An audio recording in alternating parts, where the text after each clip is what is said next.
မိမနဲ့ကွဲတော့မှာဒါမှငါမိမနဲ့ကွဲနေပြီ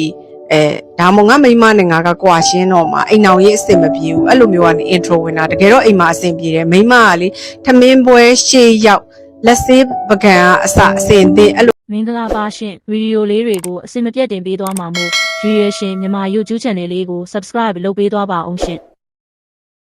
မျိုးပြင်ဆင်ပြီးတော့ကြတော့ဒီအငယ်လေးကတအားကြီးလာပတ်သက်လို့ तू ကမကောင်းတက်လို့ပြန်ပတ်သက်တယ်ဆိုတဲ့ဟာမျိုးပြောတယ်အငယ်စီရောက်ရင်အကြီးရဲ့အတင်းကိုပြောတယ်အကြီးစီရောက်ရင်အငယ်ရဲ့အတင်းကိုပြောတယ်ပေါ့နော်အဲ့ဒါတွေကဆ iam မစီကိုလာတဲ့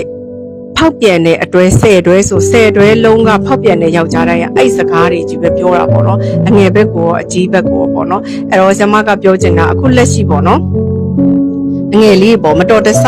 ဒီအိမ်အောင်ရှိမှမသိပဲနဲ့ပတ်သက်မိတဲ့မိန်းကလေးတွေကိုဆ iam မဘယ်တော့မှအပြစ်မပြောပါဘူးဒါပေမဲ့သူများအိမ်အောင်ကြီးကိုပျက်စီးပါစေဆိုပြီးထိုင်ဆောင်နေတဲ့မိန်းမတွေကိုတော့အယမ်းယုံပါတယ်ဒါကဆ iam မရဲ့သဘောထားအမှန်ပါအဲ့တော့ညီမလေးတို့ပြောတိုင်းမယုံပါနဲ့နော်ဘာလို့လဲဆိုတော့သူတို့ပါဇက်ကရှာမှအယုံမရှိတိုင်းလုံးဝမော်တာတက်ထားသလိုရှောက်ပြောတာရရင်အမျက်မရရင်အရင်ပဲအဲ့တော့ညီမလေးတို့ဒါလေးလာပြီးတတိပေးတာပါတက်တာပါ